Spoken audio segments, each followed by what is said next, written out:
Welcome to This Explainer. Today, we're unpacking a set of financial predictions so ambitious, honestly, so completely unprecedented, that they could transform a rocket company into literally the single biggest tech giant on Earth.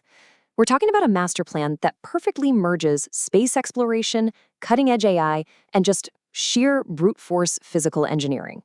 A cool $1 trillion. SpaceX actually just updated their own staggering internal projections, and they're now actively targeting $1 trillion in revenue as early as 2029. To put that into perspective, they originally thought they might hit this by 2031. Now, they're hitting the gas. This would easily place them right in the upper echelon of the absolute largest companies in the world, rivaling or even surpassing the revenues of today's biggest tech titans. So let's dive right into this, because the immediate question you've got to ask is, how exactly does a company famous for shooting rockets into space expect to generate $1 trillion? Well, the answer isn't just selling more rocket launches. No, it's an intricate, kind of mind-bending pivot into becoming the central nervous system for global artificial intelligence. Section 1. The $1 trillion trajectory. To really grasp this trajectory, we have to look at some frankly mind-blowing data from their recent Q2 earnings. The sheer velocity of growth here is wild. Overall revenue doubled year over year, hitting $8 billion for the quarter. But the real story is their AI cloud services, which is the compute they lease out to major players like Anthropic and Google. That segment literally tripled quarter over quarter. It skyrocketed from $800 million to $2.6 billion. Add to that the Starlink connectivity business, which jumped 65%.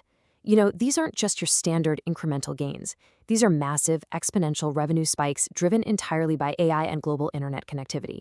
And because of this hypergrowth, SpaceX is now on a trajectory to hit $100 billion in annualized recurring revenue, or ARR, by the end of December. Break that down, and it means by the close of this year, they expect this infrastructure to generate roughly $8 billion every single month. That right there is the launchpad for this whole $1 trillion target. Section 2, SpaceX's AI data centers. Now, to get to that $1 trillion mark, we actually have to shift our focus from the stars down to the ground. There's a quote from their CFO on the recent earnings call that might be the most staggering business metric to come out of the company lately. Basically, the current economics translate into a less than 1-year payback on new capital deployments for compute. Meaning, if SpaceX sinks $2 billion into building a brand new AI data center, they are making that entire investment back in revenue within 12 months of turning it on.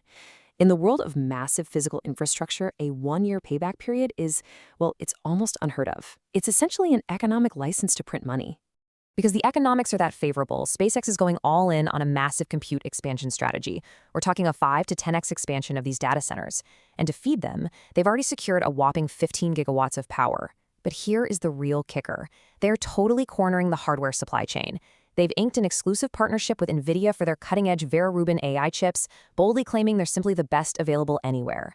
And at the exact same time, they're hedging that bet by collaborating with Tesla's in-house chip-making project, TerraFab. They are locking down both the power and the brains required for absolute global AI dominance. Now, you might be wondering, how does a rocket company just pivot and build data centers better than established tech giants? Well, Elon Musk offered a pretty hilarious analogy. He said it's frankly like the New York Yankees going in and playing a little league team. Think about it. On every single flight, a massive rocket desperately wants to blow itself into tiny pieces, and the engineering required to prevent that is unimaginably difficult.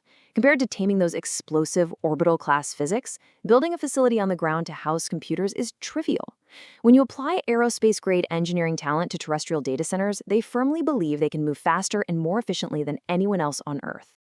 Section 3. Starlink and AI bandwidth.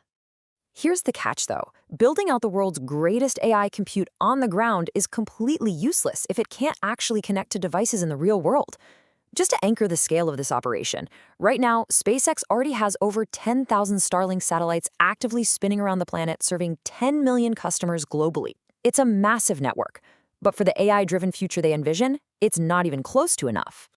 Tomorrow's world is going to be filled with humanoid robots, the self-driving cars we ride in, and commercial AI agents, all requiring constant, ultra-high-speed communication.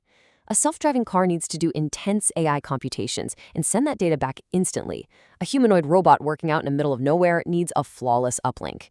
That is exactly where Starlink V3 comes in. These new V3 satellites boast 10 times the bandwidth of the current V2 standard. It's a staggering order of magnitude upgrade designed specifically to feed these incredibly power-hungry global AI networks right from low Earth orbit. But we've got a massive logistical hurdle here. These V3 satellites are absolutely huge. You simply can't launch them on their current workhorse, the Falcon 9, at the scale required for global coverage. Getting thousands of these heavy next-generation satellites into space requires a fundamentally new, unbelievably cheap, and rapidly reusable approach to spaceflight. Section 4. Starship's massive payload economics. And that brings us to the absolute linchpin of this entire master plan, Starship. This is the exclusive launch vehicle for Starlink V3, and the crucial point here is the economics of escaping gravity. Historically, getting payload to orbit cost upwards of $54,000 per kilogram. Then, SpaceX completely revolutionized the industry with the Falcon 9, bringing that cost down to around $2,000 a kilogram by reusing the first stage. But Starship is targeting a cost crash down to roughly $100 per kilogram. This completely rewrites the entire economic reality of space operations. So, how exactly do they drop the cost that much? By achieving full and immediate reusability. Unlike the Falcon 9, where the second stage is just lost to the ocean, Starship is designed for the whole shebang to come back. The massive booster returns to the launch mount and is literally caught right out of the air by these gigantic mechanical chopsticks. Meanwhile, the second stage delivers that massive payload of V3 satellites, and then it too returns intact. They refuel it, and boom, it can fly again in hours, not months. But to actually pull this off, everything we've talked about so far, the billion-dollar data centers, the exclusive NVIDIA chips, the staggering Starlink bandwidth, all of it hinges on one single, previously unsolved physics problem. If they can't solve this one physical barrier, this whole trillion-dollar roadmap just hits a brick wall. Section 5. The heat shield breakthrough. That physical bottleneck is the brutal, unforgiving reality of atmospheric reentry. It all comes down to the heat shield. When a rocket returns from orbit, it's traveling at roughly 17,000 kilometers per hour. At that unbelievable speed, the friction from the Earth's atmosphere gets intensely hot. The atmosphere essentially desperately wants to blow the returning rocket into tiny melted pieces. The rocket obviously doesn't have enough fuel to slow itself down in space, so it has to use the atmosphere as a giant brake. To survive this, you need a heat shield. We're talking about protective tiles that dissipate extreme energy. They bleed off that massive speed so the rocket can descend safely, get caught by those mechanical chopsticks, and be refueled. But crucially, for the economics to actually work, this heat shield cannot require months of refurbishment after every single flight. It needs to survive intact and be ready to fly again almost immediately. And this leads us to what was probably the biggest yet quietest announcement from that recent earnings call. Elon Musk stated, "I think I'd consider the heat shield problem solved at this point." Let that sink in. Based on their visual inspections and flight data, they believe they've overcome the single biggest technical obstacle to rapid, full reusability. They have actually solved the thermal puzzle of reentry. When you put all of this together, you get this massive, unstoppable domino effect.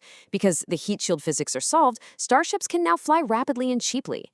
Because Starship works, they can launch massive swarms of Starlink V3 satellites, and those satellites will blanket the Earth with 10 times the bandwidth, providing an unbreakable connection to those sprawling, highly profitable AI data centers they're building on the ground.